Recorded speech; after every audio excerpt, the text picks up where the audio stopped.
subscribe to my channels.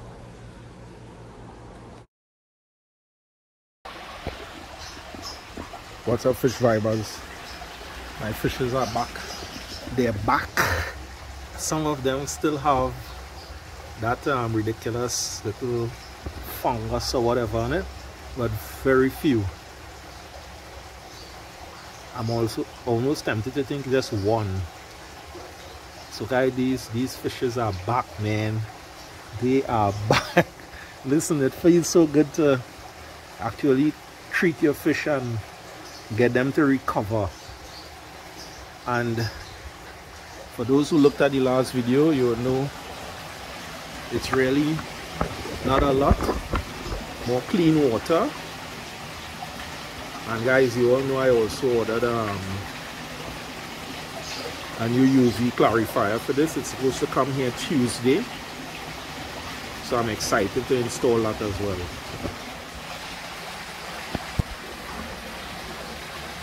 Fish feeder about to go off, guys. Let's see some craziness. Even if I'm getting too much sun.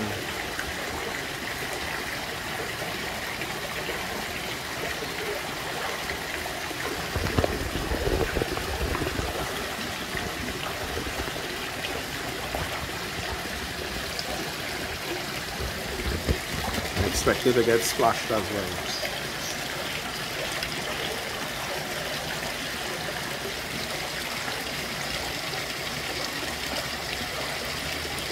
There it goes.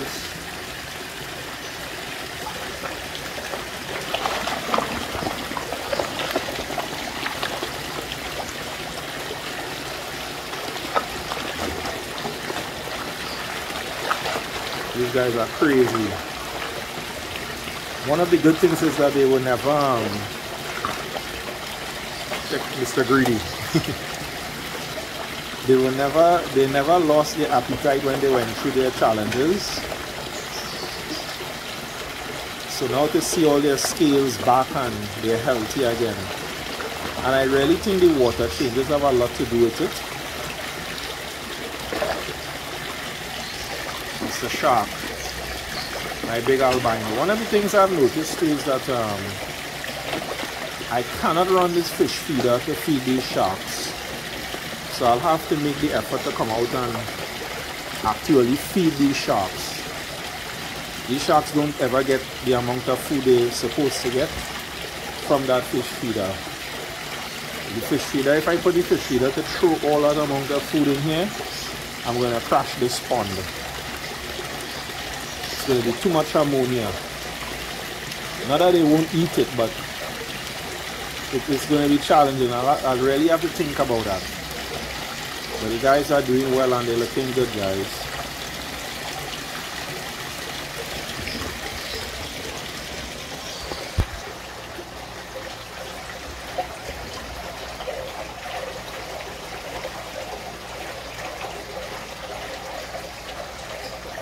As you know, I also have a separate fish feeder for the cichlid pond, but that went off same time with the koi pond, so these guys are eating as well.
After introducing the fish feeders, you can see some spots in some of the fish head. When they're rushing for food, sometimes there's some collisions, but it's all good.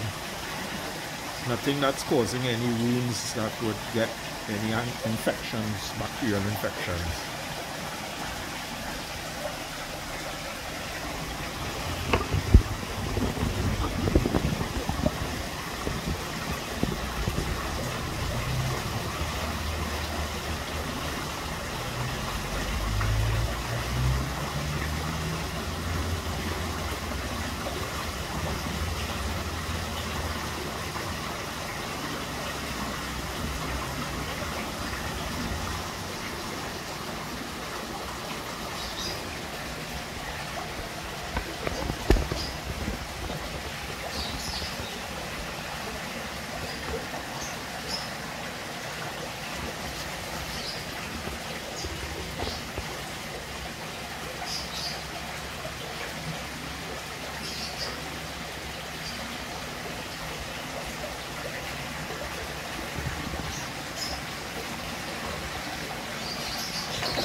And guys, well, you know, this is my indoor aquarium.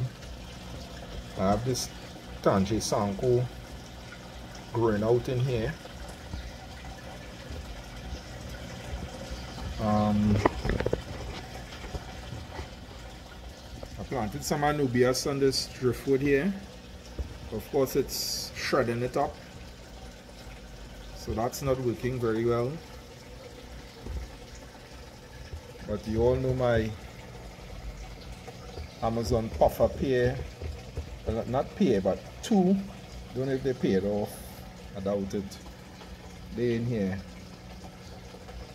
And those snails you'd have seen earlier. Let me see how, if these guys interested in having some snails right now.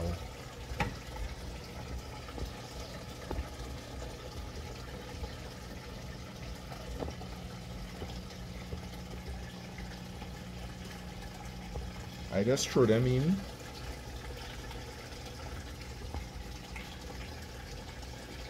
And leave these guys to do the rest of the work.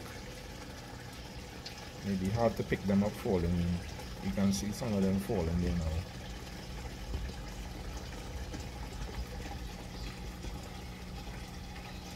Oh, he's going after them already.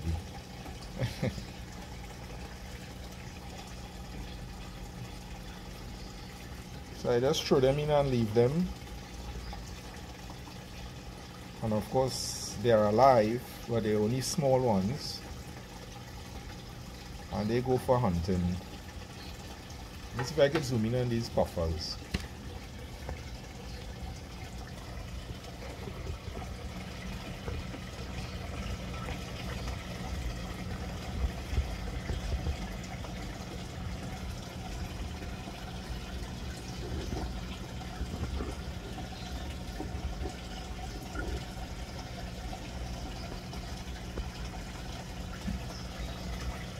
I've come to realize that the coloration of the beak is the grazing that they do when they siphon on the glass.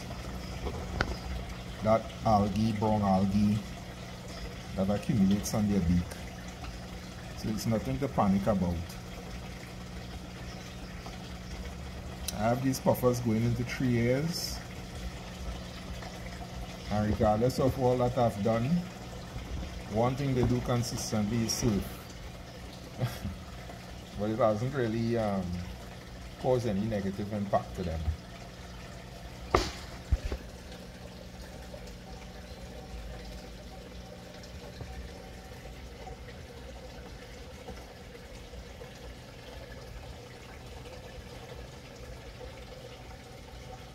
Let me feed this koi. Clearly he's hungry, but he's not interested in snails, of course.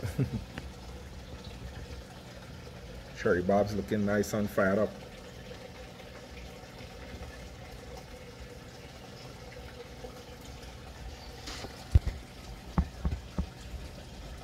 I'm really trying to power feed this koi so he can go out in the outdoor pond. I really don't believe in keeping koi in these small tanks. It's not a plan.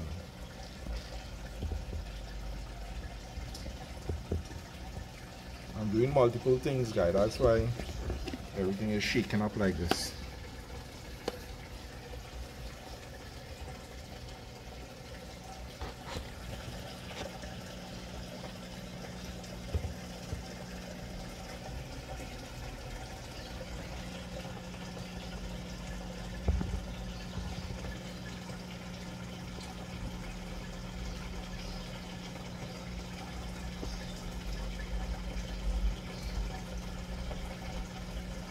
Puffer is relentless.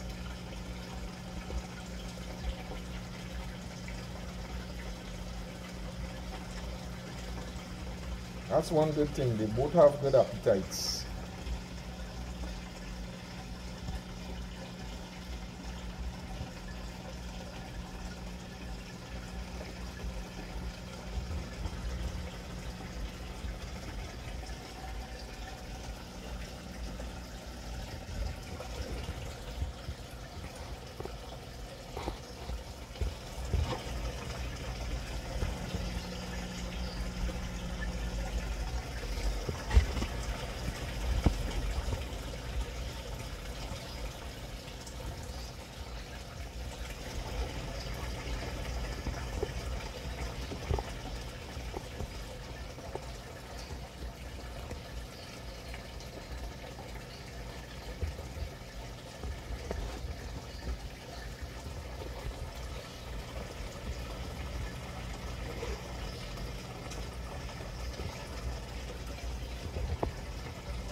Subscribe to my channels.